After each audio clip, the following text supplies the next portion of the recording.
নমস্কার বন্ধুরা, আজকে আমি বানিয়ে নেব দেখুন ঢেঁড়স ভাজা, পেঁয়াজ কাঁচা লঙ্কা কালো জিরা দিয়ে। আর এইদিকে বানিয়ে নেব পটল আলুর রসা। তার জন্য দেখুন পটল কেটে নিয়েছি খুব সুন্দর করে, এদিকে আলু ডুমডুম করে কেটে নিয়েছি, পটল আলুর রসা করে নেব। আর এদিকে সঙ্গে ঢেঁড়স ভাজা করে নেব। সবার প্রথমে এবার ফেরা যাক, উনুনটা জ্বালিয়ে নিই।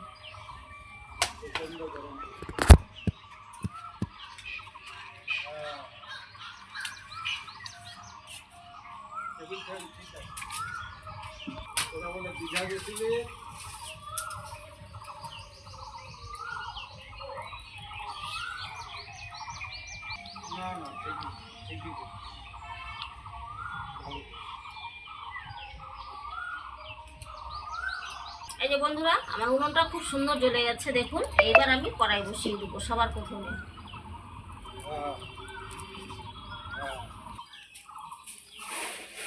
এই যে বন্ধুরা, আমার কড়াইটা খুব সুন্দর গরম হয়ে গেছে, সরষের তেল দিয়ে দিচ্ছি। সবার প্রথমে আমি ঢেঁড়সটা ভেজে নেব। আমার তেল খুব সুন্দর গরম হয়ে গেছে। এখন আমি কাঁচা লঙ্কা কয়েকটা চিড়ে রেখেছি, সেটা তেলে দিয়ে দিচ্ছি। এরপরে আমি ঢেঁড়সগুলো ছেড়ে দেবো।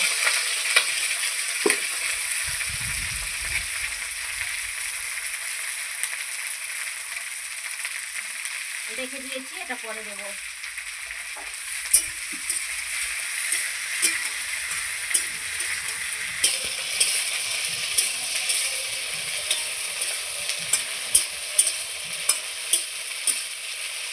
তেল দিয়ে ঢেঁড়সটা কিছুক্ষণ আমি নাড়চাড় করে নিলাম। এবার আমি লবণ হলুদ দিয়ে দেবো। দেখুন একটু লবণ দিয়ে দিচ্ছি,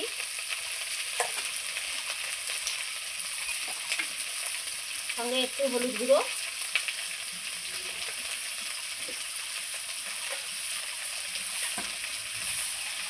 উপর থেকে একটু পাঁচফোড়ন ছড়িয়ে দিচ্ছি। সরি বন্ধুরা, এটা হচ্ছে কালো জিরে। কালো জিরে উপর থেকে আমি ছিটিয়ে দিলাম, ভুল করে বলে ফেলেছি পাঁচফোড়ন।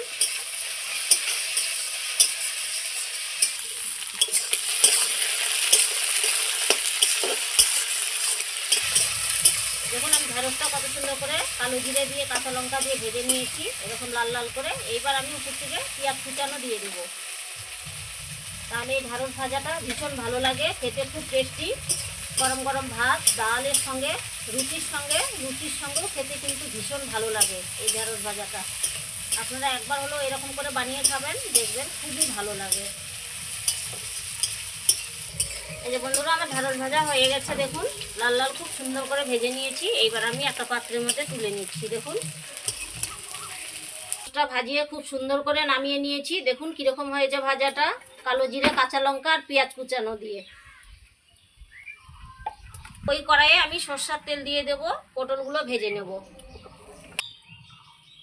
বন্ধুরা এবার পটলগুলো ছেড়ে দিচ্ছি।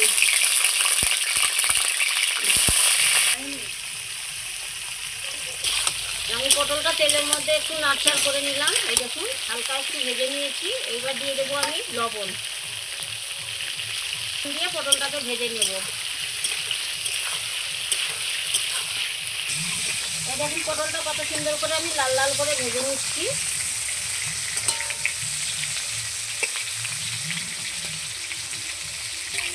পটল ভাজা হয়ে গেছে, এবার আমি পটলগুলোকে তুলে নিচ্ছি। খুব সুন্দর লাল লাল করে আমি ভেজে নিয়েছি। এইবার ভেজে নেব আলু।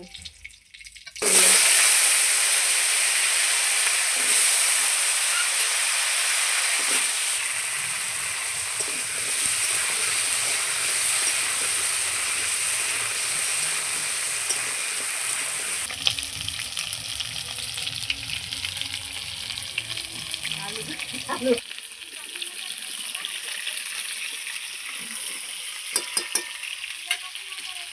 হ্যাঁ, ওই যে হলুদ বাটি চুপ। এই যে বন্ধুরা একটু লবণ দিয়ে দিচ্ছি,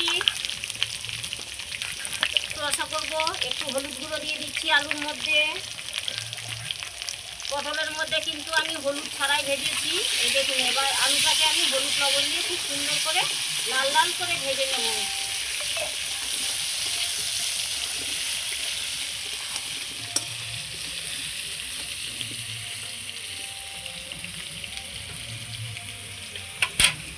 হয়ে যাবে আলু।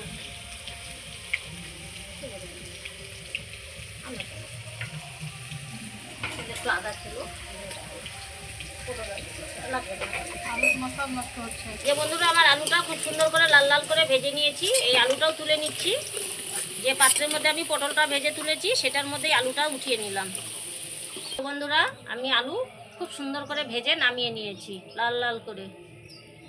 ওই তেলে ফোড়নে দিয়ে দিচ্ছি তেজপাতা, একটা শুকনো লঙ্কা, এবার দিয়ে দিচ্ছি আমি বেটে রাখা মশলা আদা জিরা লঙ্কা।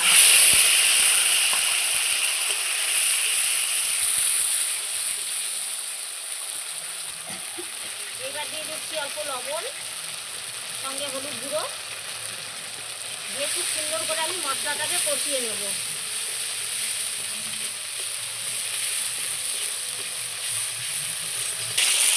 মশলাটা আমার খুব সুন্দর করে ভাজা হয়ে গেছে। দেখুন মশলা থেকে তেল ছেড়ে দিয়েছে। এইবার আমি বাটি দিয়ে সামান্য পরিমাণ জল দিয়ে দেবো, দিয়ে আবারও আমি খুব সুন্দর করে কষিয়ে নেব। আবার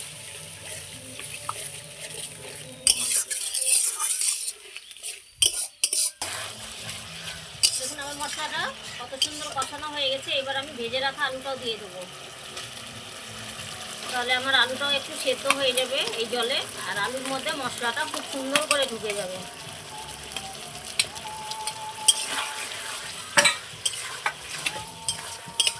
মশলার সঙ্গে আলুটা আমার খুব সুন্দর ভাজা হয়ে গেছে। এবার ভেজে রাখা পটলগুলো দিয়ে দিচ্ছি।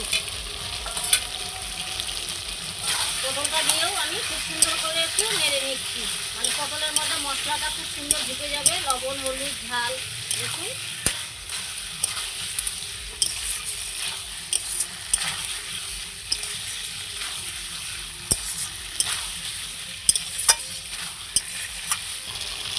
এবার পটল আলু রসার মধ্যে গ্রেভির জন্য একটু জল দিয়ে দেবো।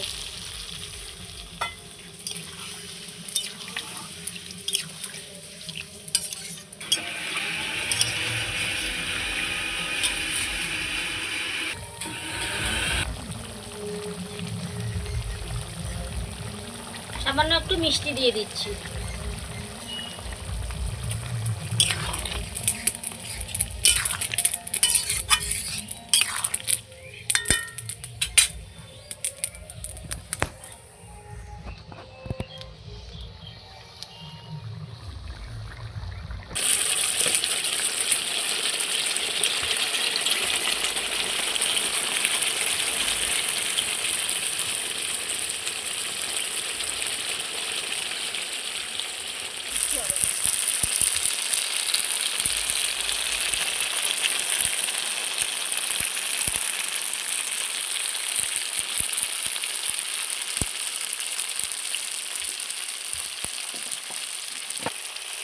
এই যে বন্ধুরা আমার পটল আলু রসা হয়ে গেছে। দেখুন গুঁড়ো গরম মশলা দিয়ে দিচ্ছি। আগে একটু মিষ্টি দিয়েছি, এই গরম মশলাটা দিলাম উপর থেকে, আর সামান্য পরিমাণে একটু ঘি দিয়ে দিচ্ছি।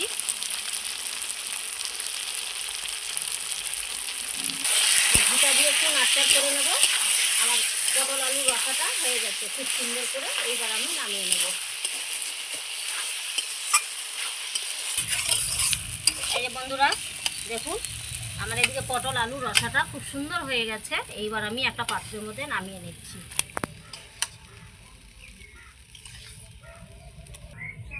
এই যে বন্ধুরা আমার পটল আলুর রসা আর এদিকে হচ্ছে ঢেঁড়স ভাজা হয়ে গেছে খুব সুন্দর করে দেখুন।